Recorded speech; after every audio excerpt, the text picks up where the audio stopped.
Assalamualaikum warahmatullahi wabarakatuh.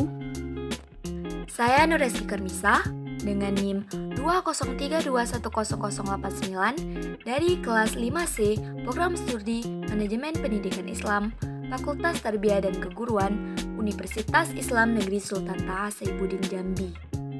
Video ini dibuat untuk memenuhi tugas ujian tengah semester pada mata kuliah Manajemen Perubahan yang diampu oleh Bapak Dr. Haji Samsul Huda MPD. Adapun judul topik yang akan saya bahas pada video kali ini yaitu Peta Konsep Manajemen Perubahan. Subtopik yang akan dibahas pada video ini yaitu yang pertama filosofi dan sejarah perubahan, yang kedua pengertian perubahan dan manajemen perubahan, yang ketiga mengelola perubahan, yang keempat proses perubahan, dan yang kelima lingkungan perubahan. Pembahasan yang pertama yaitu filosofi dan sejarah perubahan. Van Sutherland dan Smith 2014 membagikan filosofi perubahan organisasi menjadi 7, yaitu filosofi rasional, institusional, sumber daya, psikologi, sistem, budaya, dan dualitas. Yang pertama yaitu filosofi rasional. Filosofi rasional mengatakan perubahan terjadi dalam satu dimensi namun terjadi pada tingkat yang berbeda dan lingkungan eksternal juga tidak sepenuhnya dapat dikelola. Yang kedua yaitu filosofi institusional atau mengubah kesesuaian. Premis inti teori ini yaitu bahwa organisasi berubah ketika diperlukan agar dapat menyesuaikan diri dengan lingkungannya agar menjadi lebih baik. Mereka berubah menuju norma, jadi ada kaitannya dengan budaya.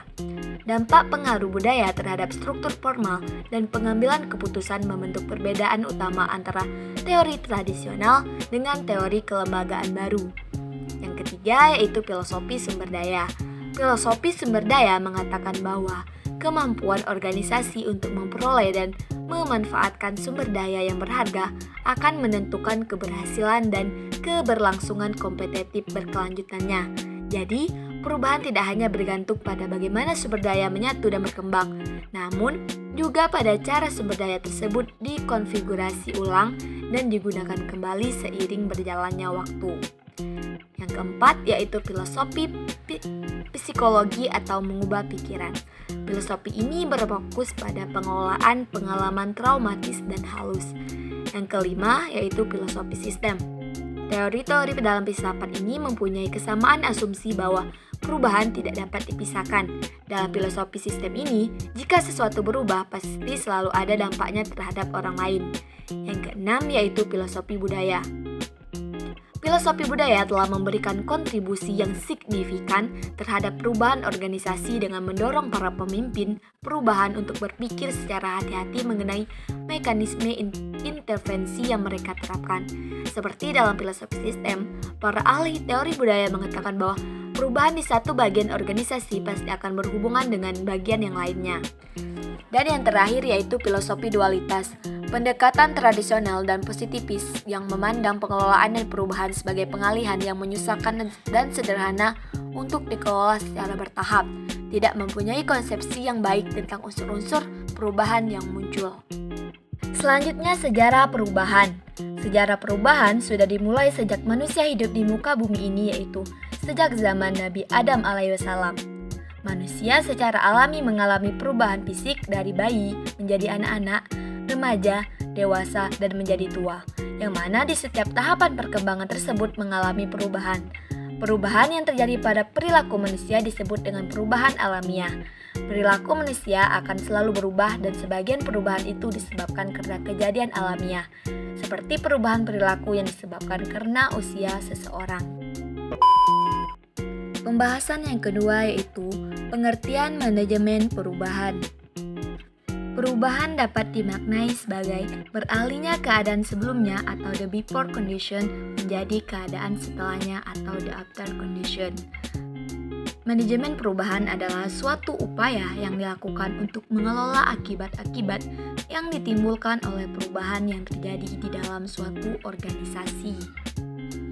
Adapun tujuan dan manfaat manajemen perubahan yaitu untuk mempertahankan keberlangsungan hidup organisasi, baik jangka pendek maupun jangka panjang, serta untuk beradaptasi dengan perubahan yang terjadi di lingkungan internal seperti perubahan strategi korporasi, tenaga kerja, teknologi, dan peralatan yang digunakan dalam bekerja, maupun lingkungan eksternal seperti perubahan pasar konsumen, teknologi, peraturan dan hukum, dan ekonomi. Pembahasan yang ketiga yaitu mengelola perubahan. Mengelola proses perubahan merupakan inti dari manajemen perubahan, di mana suatu konsep perubahan sebagus apapun apabila tidak dibarengi dengan pengelolaan atau manajerial dan apabila tidak dipimpin oleh manajer yang baik, maka proses perubahan tersebut tidak akan dapat tercapai, bahkan akan menimbulkan konflik dan permasalahan baru. Untuk itu, fungsi manajemen perubahan harus dilaksanakan dengan penuh tanggung jawab untuk mengarah pada pencapaian tujuan organisasi. Mengelola perubahan dalam organisasi harus melalui beberapa tahapan, yaitu yang pertama menetapkan kebutuhan untuk melakukan perubahan, mengenali faktor-faktor penghambat, melaksanakan perubahan, dan meluncurkan perubahan. Pembahasan yang keempat yaitu proses perubahan. Ada 4 proses atau tahapan dalam manajemen perubahan, yaitu yang pertama tahap identifikasi perubahan, yang kedua tahap perencanaan perubahan, yang ketiga tahap implementasi perubahan, dan yang keempat tahap evaluasi dan umpan balik. Yang pertama yaitu tahap identifikasi perubahan. Pada tahap ini diharapkan seseorang dapat mengenal perubahan apa yang akan dilakukan atau yang akan terjadi. Dalam tahap ini seseorang atau kelompok dapat mengenal kebutuhan perubahan dan mengidentifikasi tipe perubahan. Selanjutnya yang kedua yaitu tahap perencanaan perubahan. Pada tahap ini harus dianalisis mengenai diagnostik, situasional, teknik, dan pemilihan strategi umum. Dalam proses ini perlu dipertimbangkan adanya faktor pendukung sehingga perubahan dapat terjadi dengan baik. Selanjutnya yang ketiga yaitu tahap implementasi perubahan.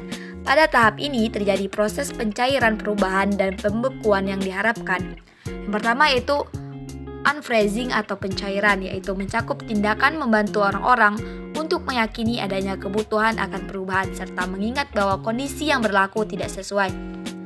Sikap-sikap serta perilaku yang ada perlu dirubah selama fase ini hingga dengan demikian tantangan terhadap perubahan dapat dikurangi. Yang kedua yaitu changing atau perubahan, yaitu meliputi tindakan mengubah atau menimbulkan perubahan yang mencakup kegiatan meninggalkan kebiasaan-kebiasaan lama dan cara-cara orang bekerja orang lama dan menciptakan hubungan-hubungan untuk hal-hal yang baru. Yang ketiga yaitu rephrasing atau pembekuan kembali. Rephrasing mencakup kegiatan memperkuat perubahan-perubahan yang dilaksanakan sedemikian rupa sehingga terstabilisasi cara-cara baru. Dan yang terakhir, yang keempat yaitu tahap evaluasi dan umpan balik. Pada tahap ini dilakukan evaluasi dan memerlukan data. Oleh karena itu, dalam tahap ini dilakukan pengumpulan data dan evaluasi data tersebut. Hasil evaluasi ini akan diumpan balik kepada tahap pertama sehingga memberi dampak pada perubahan yang diinginkan berikutnya. Pembahasan yang terakhir yaitu lingkungan perubahan. Lingkungan organisasi merupakan keseluruhan yang ada di sekitar organisasi yang dapat mempengaruhi dan dipengaruhi oleh organisasi tersebut. Lingkungan organisasi terbagi atas dua yaitu lingkungan eksternal dan lingkungan internal. Lingkungan internal dan lingkungan eksternal tersebut dapat berubah karena faktor internal dan faktor eksternal. Yang pertama yaitu faktor internal. Faktor internal adalah faktor-faktor yang bersumber dalam masyarakat itu sendiri. Adapun yang termasuk dalam faktor internal adalah perubahan ukuran dan struktur organisasi, perubahan dalam sistem administrasi, dan pengenalan teknologi baru. Yang pertama, perubahan ukuran dan struktur organisasi. Perubahan ukuran dan struktur organisasi dimaksudkan untuk memperoleh sumber daya manusia yang sesuai dengan tugas atau job description yang diberikan sehingga organisasi itu memperoleh orang yang ahli di bidangnya dan manajemen berjalan dengan baik. Yang kedua, perubahan dalam sistem administrasi. Dimaksudkan untuk memperbaiki efisiensi merubah citra organisasi atau untuk mendapatkan kekuasaan dalam organisasi. Yang ketiga yaitu introduksi teknologi baru. Perubahan teknologi baru berlangsung secara cepat dan mempengaruhi cara bekerja orang-orang dalam organisasi. Teknologi telah merubah pekerjaan dan organisasi. Yang kedua yaitu faktor eksternal. Faktor eksternal adalah faktor-faktor yang berasal dari luar lembaga atau organisasi, yaitu keseluruhan faktor yang berasal dari luar organisasi yang dapat mempengaruhi organisasi dan kegiatan yang ada dalam organisasi, seperti ekonomi, politik, hukum, teknologi, kebudayaan, sumber alam, demografi, sosiologi, dan sebagainya. Faktor eksternal lainnya yaitu lingkungan alam fisik yang ada di sekitar manusia, peperangan, dan pengaruh kebudayaan masyarakat lain. Demikianlah presentasi dari saya tentang peta konsep manajemen perubahan. Semoga bermanfaat dan semoga dapat menambah wawasan dan pengetahuan kita semua. Terima kasih sudah menyaksikan. Sampai ketemu di video-video berikutnya. Wassalamualaikum warahmatullahi wabarakatuh. Audio Jungle.